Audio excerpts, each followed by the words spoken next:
Hey everybody, and welcome to another LEGO Star Wars review on my channel, and today we're going to be taking a look at the Creative Play Droid Builder. This is set number 75392, and it comes with 1,186 pieces. It also comes with 4 astromech droid builds, as well as a 25th anniversary exclusive figure. And we're going to start off by taking a look at the 25th anniversary exclusive figure, Young Princess Leia. And I will say, I do find this to be a rather strange choice for a 25th anniversary figure. I do feel like there were more interesting options, but we're going to put all that to the side and talk about young Leia here. I do feel like this character does have a fairly good chest and back print, but as we turn the figure to the side, you can see there is no arm printing on this figure, but she does come with some brown minifigure hands, I suppose meant to represent some gloves. As we make our way around to the back of the figure, you can see that back print I was talking about a moment ago. And she does come with a more worried second facial expression, and I will say that I do feel like the character does have a rather good looking hairpiece as well. She also comes with her droid Lola as an accessory, and while I don't think this is necessarily a bad minifigure, I don't think it's worth a 25th anniversary figure slot in this collection. And this is probably my least favorite minifigure from the 25th anniversary exclusive figures I've reviewed so far. You'll have to let me know what you think of young Princess Leia in the comments below.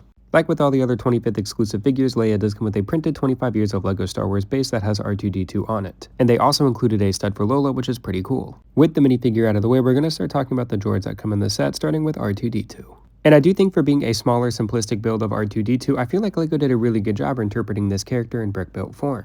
The droid also comes with some articulation. R2-D2's head can be rotated a full 360 degrees, and you can see that I'm going to take the arms of R2-D2 and they can also be raised up and down. This of course is really great to see, and if we take the third leg of R2-D2, that can be moved as well, and yes, I am aware it is currently upside down. The piece here in the middle is actually a print, which really surprised me as I was expecting this to be a sticker. And as we turn R2-D2 around to the back here, you can see that LEGO did a pretty good job tiling off the back and making it look really smooth, while also giving a little bit of variety in color for detail.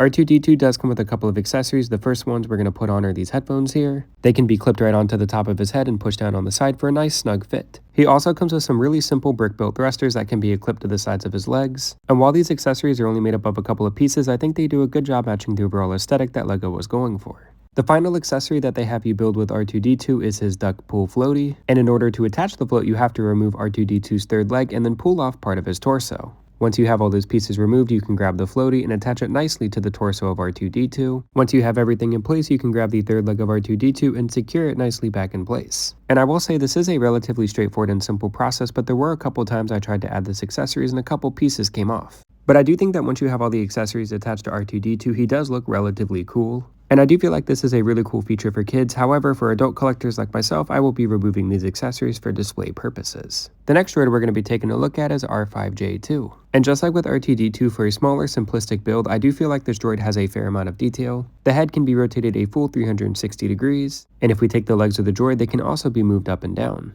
So the articulation of this droid is very similar to that of R2-D2 that we just took a look at, and you can see even the third leg has that little bit of range of motion and articulation, and I even have it on right this time. As far as accessories goes, R5 does come with a pretty good variety of them. We're going to start by adding his purple top hat, which looks absolutely awesome. The next accessory we're going to be adding are some black frame glasses. There's a single stud on the middle of R5's face that allows you to attach the glasses easily. And I feel like you can't wear a purple top hat without having a purple bow, but thankfully LEGO thought of this, and the third accessory we're going to be adding onto R5 is a purple bow tie. And I must say, so far he's looking pretty dapper. The last accessories they have you add to R5 are these stud shooters. There's nothing special about them, but they are easy to add to the droid thanks to some studs found on the side of his legs. And just like with R2-D2, I feel like R5 does look pretty good once you have all of his accessories in place. I think the purple clashes with the black very well, and with the stud shooters he can look absolutely dapper as he takes his enemies out. The next droid we're going to be taking a look at is QT-KT, who is pretty much identical in design and brick building techniques as R2-D2. QT does come with the same articulation as the previous two droids. Her head can be rotated a full 360 degrees, and of course both of the legs of the droid are able to be raised up and down, and there's even some articulation on the third leg, and you get the idea. As far as accessories go, I feel like QT does have some good and bad ones. The first up is this flower hat, which I personally think is a really cute accessory that QT wears very well. She also comes with these round sunglasses that can be attached to the front of the droid's face, and these are by far my least favorite accessory that come in this set, as I feel like they don't fit the droid very well. The last accessory that QT comes with is this really cute looking bow, and while I do like its overall design, I don't feel like it looks as good as the bow that came on R5. Here's a quick look at QT once she has all her accessories equipped. And I don't think she looks necessarily horrible, but I do feel like LEGO could have done a little bit of a better job designing those glasses.